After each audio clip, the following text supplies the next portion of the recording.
নমস্কার বন্ধুরা, কনক কিচেন লাইফস্টাইলে চ্যানেলে আপনাদের স্বাগত জানাই।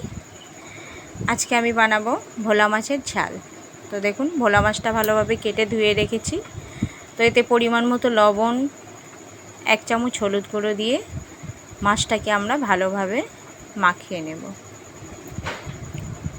মাছটাকে ভালোভাবে মাখিয়ে নিয়ে মাছগুলো আমি ভেজে নেব।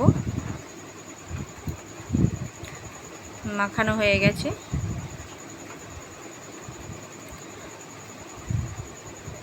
তো দেখুন বন্ধুরা, মাছগুলো আমি ভেজে নিয়েছি। তো এবার কড়াই তেল দিয়ে দেব।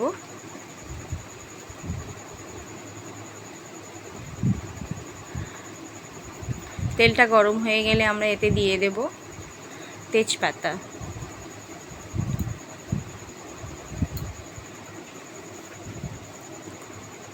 তারপর আমরা এতে দিয়ে দেব পেঁয়াজ কুচো।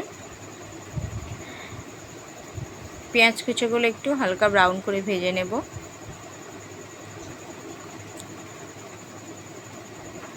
দেখুন বন্ধুরা, পেঁয়াজগুলো আমি মোটামুটি হালকা ব্রাউন করে ভেজে নিয়েছি। তো এবার আমি এতে দিয়ে দেব টমেটো কুচো। টমেটোটা একটু আগে দিয়ে দিলাম, কারণ এখন টমেটোগুলো খুব শক্ত, তো ওই জন্য একটু আমি আগে টমেটোগুলো দিয়ে দিলাম। টমেটো পেঁয়াজ দিয়ে আমি 2 মিনিটের মতো একটু নাড়িয়ে নেব। তারপর আমি এতে দিয়ে দেব রসুন বাটা, আদা বাটা দিয়ে আমি একটু নাড়িয়ে নেব। একটু মশলাটার সাথে একটু ভাজা ভাজা মতো করে নেব। একটু ভাজা ভাজা হয়ে গেলে এবার আমরা এতে দিয়ে দেব পরিমাণ মতো লবণ,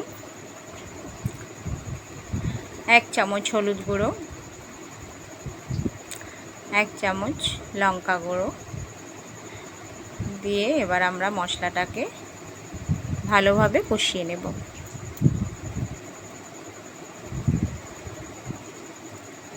তো দেখুন বন্ধুরা, মশলাটা মোটামুটি ভালোভাবে কষানো হয়ে গেছে, তেলগুলো ছেড়ে দিয়েছে। এবার আমি এতে জল দিয়ে দেব।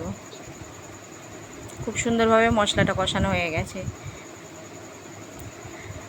এবার আমি এতে 1 কাপ পরিমাণ জল দিয়ে দেব।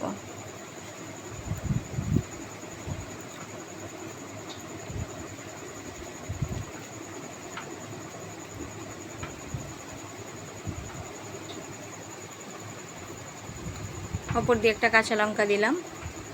এটা একটু ফুটে উঠেছে। তো এবার বন্ধুরা, আমি ভেজে রাখা মাছগুলো এতে দিয়ে দেব।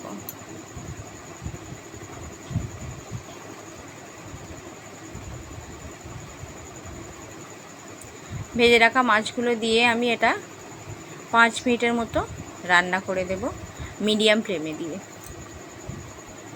5 মিনিট পরে দেখুন বন্ধুরা, এটা প্রায় আমার হয়ে এসেছে, একটু বাকি আছে।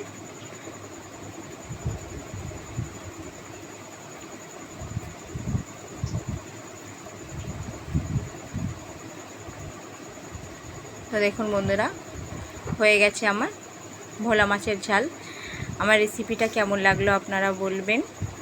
আমার এই রেসিপিটা যদি আপনাদের ভালো লাগে অবশ্যই একটা লাইক সাবস্ক্রাইব করে দেবেন। ধন্যবাদ।